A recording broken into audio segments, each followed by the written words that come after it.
अब रोबोट से पैदा होंगे बच्चे, नहीं पड़ेगी पत्नी की जरूरत। जी हाँ, अब रोबोट सारे काम के साथ बच्चे भी पैदा करने का काम करेगा।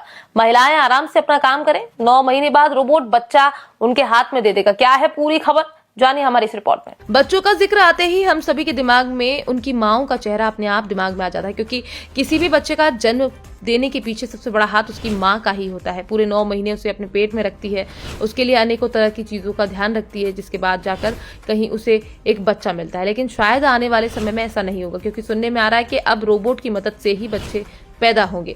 बस पति को रोबोट के साथ सोना होगा, इसके बाद रोबोट 9 महीने तक गर्भवती रहेगा, बस फिर आ जाएगा प्यारा सा बच्चा। आप सोच रहे होंगे भला रोबोट कैसे बच्चा पैदा कर सकता है, उसके लिए तो गर्भाशय चाहिए होता है। तो चलिए हम आपको आपके मन में उठ रहे सवालों का जवाब देते हैं। दरअसल पिछले साल चीन के बीजिंग शहर में एक रोबोट कॉन्फ्रेंस का आयोजन किया गया था, जिसमें रोबोट के बारे में चल रही अलग अलग चीजों को प्रदर्शित करने का काम किया गया था।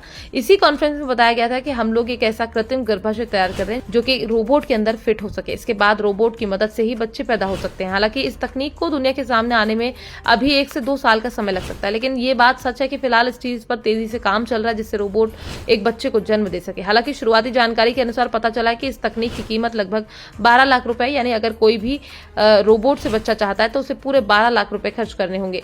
बताया जा रहा है कि डॉक्टर सबसे पहले इस रोबोट के अंदर कृत्रिम गर्भाशय को डालेंगे। इसके बाद जैसे ही इस गर्भाशय के अंदर शुक्राणु का मिलन होगा तो इसके अंदर भ्रूण तैयार होने लगेगा, जिसके बाद पूरे 9 महीने तक भ्रूण इसके अंदर ही फलता फूलता रहेगा। जैसे ही उसके 9 महीने पूरे होंगे तो वो एक बच्चे के रूप में बाहर आ जाएगा। अगर ये तकनीक सफल रहती है तो इसका सबसे ज्यादा फायदा उन माता पिता को होगा जो किसी भी कारण से माता पिता नहीं बन पा रहे। तमाम तरह के इलाज के बाद भी उनका नन्ना मुन्ना नहीं हो रहा है। लेकिन अभी इस तकनीक की मात्र कल्पना भर है, क्योंकि साल 2026 में वैज्ञानिक इस तकनीक का पहला ट्रायल करेंगे। इसके बाद देखेंगे कि क्या वाकई में ये तकनीक कारगर है, क्योंकि कई बार इस तरह की तकनीक में देखने को मिलता है कि बच्चा पूरी तरह से विकसित नहीं हो पाता, जिससे उसके शरीर में किसी न किसी तरह की कमी रह जाती है।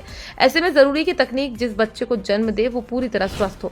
जब से इस तकनीक की खबर सामने आई है तब से ये खबर खूब वायरल हो रही है, क्योंकि अभी तक ऐसी कोई तकनीक नहीं थी जिससे बच्चा पैदा किया जा सके। लेकिन अब तो वैज्ञानिक ने तोड़ ही कर दिया है, क्योंकि अब रोबोट इंसान के सारे काम तो करेगा ही, साथ ही बच्चा भी पैदा कर सकता है। सवाल है कि अगर रोबोट हर काम कर देगा तो इंसान क्या करेगा? कहीं ऐसा ना हो कि रोबोट के आने से इंसान का महत्व ही खत्म हो जाए। लेकिन कुछ कहें इस तरह की तकनीक उन माता पिता के लिए बहुत जरूरी है जो सालों से अपने नन्हे मुन्ने का इंतजार कर रहे हैं, लेकिन डॉक्टर चाहकर भी कोई समाधान नहीं तलाश पा रहे हैं। Bureau report, PDN।